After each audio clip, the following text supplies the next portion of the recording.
कोई भी function normalised wave function कब होता है?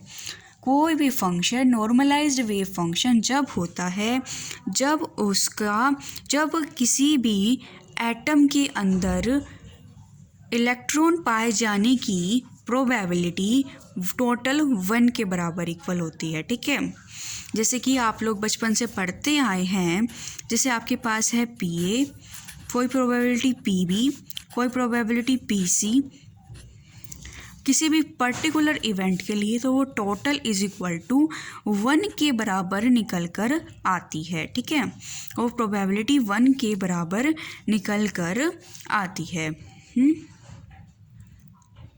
तो अब किसी एटम के अंदर जब आप लोग इलेक्ट्रॉन निकालने के लिए जाएंगे, अगर आप -इन्फिनिटी से +इन्फिनिटी तक चलते हैं और उस एटम को प्रोबेबिलिटी को पता करना चाहते हैं, तो -इन्फिनिटी से +इन्फिनिटी तक तो कहीं ना कहीं वो इलेक्ट्रॉन होगा और उसकी टोटल प्रोबेबिलिटी 1 के बराबर होगी। अगर हम -इन्फिनिटी से +इन्फिनिटी तक पाए जाने वाली प्रोबेबिलिटी का सम करते जाएं और टोटल प्रोबेबिलिटी हमारी 1 के इक्वल होगी।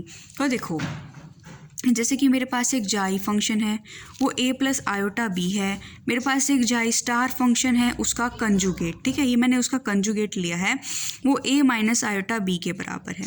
तो इन दोनों की मल्टीप्लिकेशन मेरे पास C आ जाएगी, क्योंकि कितना आएगी A स्क्वायर आ जाएगी। यहाँ से इनको करके देखोगे तो इसके बराबर ही आएगी। ठीक है, इसके स्क्वायर के बराबर।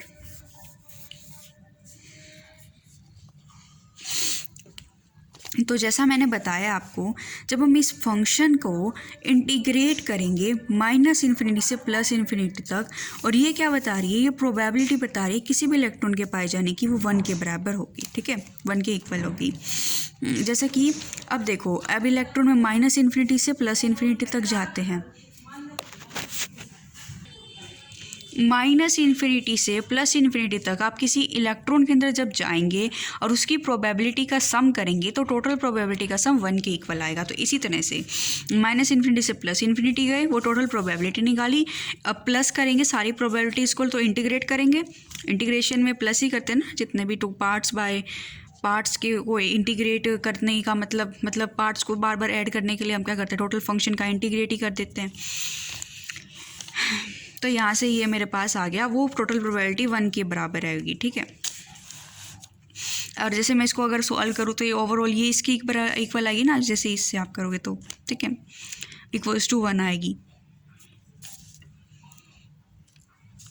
अब देखो, ये जो मैं यहाँ से dt ले रही हूँ ना, ये मैं एक वॉल्यूमेट्रिक एलिमेंट ले रही हूँ। ठीक है, जो हमारा x डायमेंशन में भी होगा, y डायमेंशन में भी होगा और z डायमेंशन में भी होगा।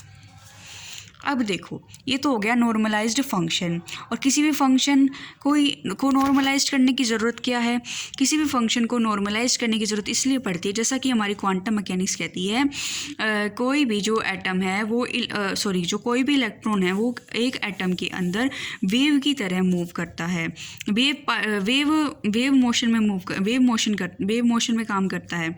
तो यहाँ पर वो इस वेव के अंदर इलेक्ट्रॉन जो है यहाँ पर भी हो सकता है, यहाँ पर भी, तो उसकी प्रोबेबिलिटी कहीं पर भी हो सकती है।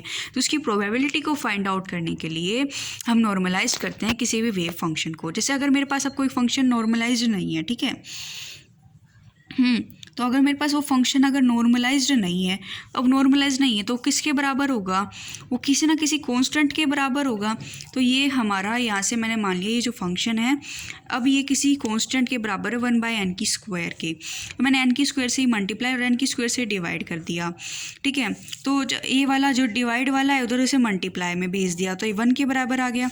तो ये जो मेरे पास जो अब ये फंक्शन आ गया, ठीक है, अब जो ये मेरे पास फंक्शन आ जाएगा, देखो जो ये n² थी, इसको n को यहीं पर मल्टीप्लाई और n को यहाँ पे भी मल्टीप्लाई कर दिया, तो अब ये टोटल 1 के बराबर। तो ये जो फंक्शन हो जाएगा, अब ये मेरे पास नॉर्मलाइज्ड फंक्शन हो जाएगा। यहाँ पे हम देख भी सकते हैं, यानी कि उसकी प्रोबेबिलिटी -इन्फिनिटी से +इन्फिनिटी तक, या फिर देखो यहाँ पर तो -इन्फिनिटी से +इन्फिनिटी हमने मानी थी कि भाई इस रेंज में कहीं ना कहीं तो इलेक्ट्रॉन मिलेगा।